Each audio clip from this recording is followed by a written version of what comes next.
Imagine standing in the mud just minutes after the screaming stops. The air is thick with the smell of iron and wet earth. But the soldiers aren't resting. Instead, you see survivors moving through the tall grass, flipping over heavy, limp bodies. They aren't looking for survivors. They're unbuckling leather straps and sliding blood-stained tunics over the heads of the dead. In the medieval world, a pair of sturdy leather boots was worth more than a month's wages for a peasant. So, the moment a night fell, he became a gold mine. You'd see a scavenger kneeling in the muck, grunting as he tugs a dented steel breastplate off a corpse. But here's the strange part. Within hours, a field of brightly colored heraldry turned into a sea of white, half-naked bodies. As the sun sets, heralds walk the rows of the dead with parchment and ink. They aren't looking at faces, they're looking at rings. A herald grabs a cold hand, wipes away the grime, and checks for a family seal. If the man is a lord, his body is dragged to a clean tarp to be held for ransom. If he's a commoner, he's left for the dead carts. You can hear the wooden wheels groaning under the weight. Local villagers, forced into this grim work, heap bodies into the back of carts like stacks of timber. They hold vinegar-soaked rags to their faces to keep from gagging. And then it gets worse.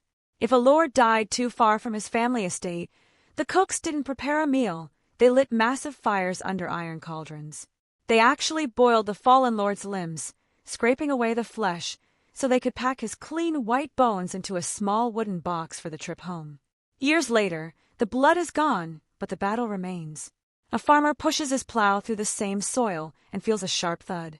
He reaches down into the dirt and pulls up a human jawbone entangled in wheat roots. He simply tosses it onto a pile of rocks at the edge of the field and keeps walking. The massacre had simply become part of the dirt. Imagine standing in a field where the screaming has finally stopped, replaced by the wet sound of boots stepping through deep mud. You see a herald moving slowly through the bodies, clutching a damp roll of parchment. He isn't looking for survivors. He is looking for profit.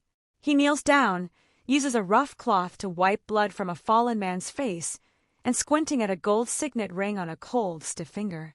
But here's the strange part. The dead are being sorted like cattle. If the herald sees a silk tunic or a family crest, he signals 2 squires to drag the body onto a clean tarp. These are the nobles, men whose families will pay a fortune just to get their bones back. But then it gets worse for everyone else. If a man is wearing plain wool or has no family ring, the herald simply kicks the body aside to make room for the next search. What happened next was a cold, calculated cleanup. While the rich were being identified, thousands of common soldiers were left in the dirt. You'd see villagers arriving with heavy wooden carts, grabbing the nameless dead by their ankles and swinging them into the back like stacks of firewood. They aren't checking for names, they are just clearing the path for the next day's plow. The social ladder didn't disappear after death. While a dead lord was being carefully washed and prepared for a journey home in a lead coffin, the peasant who fought beside him was tossed into a shallow trench with 50 others. In the medieval world, the class system followed you straight into the grave, turning a battlefield into a marketplace where only the wealthy were worth the effort of being remembered. Imagine a village where the air suddenly turns sour, smelling of rot and wet iron. You see a line of local farmers, men who were just plowing fields yesterday, now standing in the middle of a massacre. They aren't holding tools, they are grabbing the cold, stiff arms of fallen soldiers. 2 men grunt as they heave a heavy, bloated body onto the back of a rickety wooden cart. The wheels groan and creak, sinking inches deep into the bloody mud as the oxen pull forward. But here's the strange part. The survivors aren't the ones in charge. The victors have forced these villagers into a death tax, making them clean up thousands of pounds of human remains. You see one man stop to tie a rag soaked in sharp vinegar over his nose. He's trying to block out the overwhelming stench that rises every time a body is moved. And then it gets worse. This wasn't a job that finished by sunset. Because they only had muscle and wooden carts, the cleanup took weeks. You would see piles of bodies sitting in the sun for days, turning black while the villagers struggled to move them. What happened next was unexpected. The local water began to turn gray. As the remains sat on the field, the rain washed the filth into the nearby wells. The very people tasked with cleaning the battlefield were now falling over in their own homes, sick from the invisible poison left behind by the dead. Small villages were often destroyed not by the swords of the army, but by the logistical nightmare of the bodies left behind. Imagine standing at the edge of a trench, so deep and long it looks like a scar in the earth. You see a lone priest, his black robe stained with mud at the hem, clutching a small wooden brush. He flickers his wrist, splashing drops of holy water over dozens of bodies stacked tightly together like cordwood. These men aren't in armor anymore. They are lying chest to back in nothing but thin linen undergarments. But here's the strange part. The work never stops for the prayer. While the priest mutters his Latin blessings, two exhausted laborers are already swinging heavy iron shovels nearby. They aren't just throwing dirt. They are dumping thick, white lime over the first layer of skin to stop the rot. You see the white powder coat the faces of the fallen, turning the pit into a ghostly pale blur before the next row of bodies is tossed on top. And then it gets worse. In the medieval mind, leaving these men without a ritual was more terrifying than the battle itself. They believed that if a body wasn't consecrated, the soul would be trapped, wandering the fields and cursing the crops. What happened next was unexpected. Even in the middle of a brutal war zone, the victors would stop everything to find a single priest. They would wait hours, keeping the pits open under the hot sun, just to ensure a 3-second prayer was said over the pile. To them, a mass grave wasn't just a hole for the dead. It was a desperate attempt to keep the ghosts of the fallen from haunting the living. Imagine a remote valley where the sounds of clashing steel have faded into a chilling silence. As the sun dips below the horizon, the only thing moving is a wounded soldier, huddled under the sharp thorns of a berry bush. He watches through the leaves as dozens of black crows land on the chests of his fallen friends, their talons gripping onto torn wool tunics. But here's the strange part. The birds aren't the only ones arriving. From the edge of the woods, a pack of stray dogs creeps forward, their ribs showing and their tails tucked low.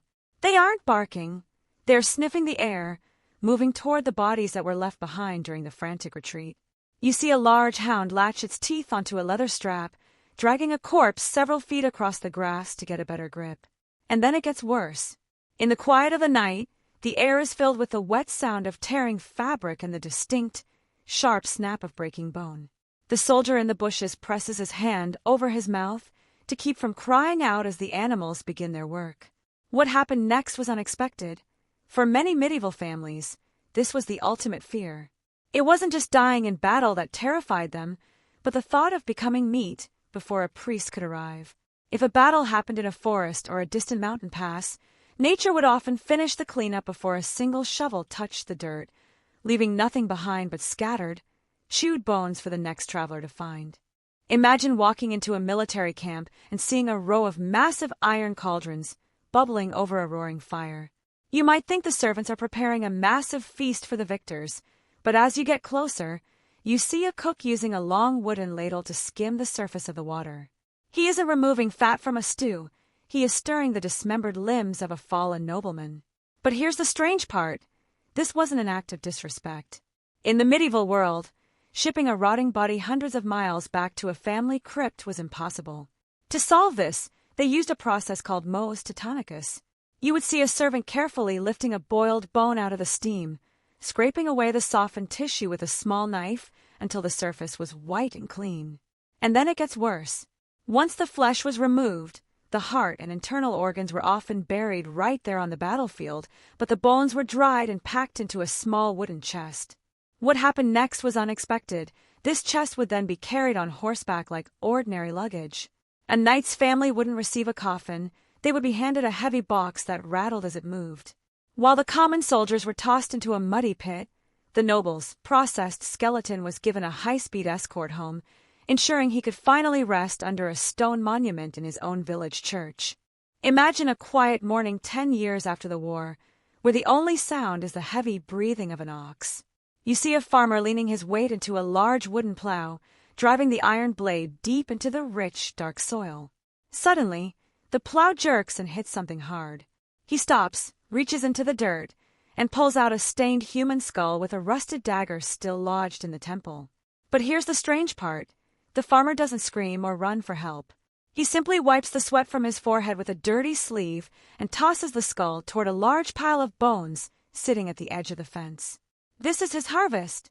Because medieval battlefields were often the best land for crops, life moved right back in the moment the blood dried.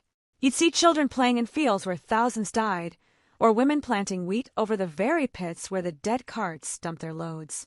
And then it gets worse. 4 generations. The earth would continue to spit out the remains of the fallen. Every time it rained, a silver coin or a finger bone might wash up near the barn door. What happened next was unexpected. These sites of mass death became totally normal to the people living there. The locals didn't see a haunted graveyard, they saw a workplace. They walked over the faces of the dead every single day just to put bread on the table, turning the most violent moments in history into nothing more than a bump in the soil.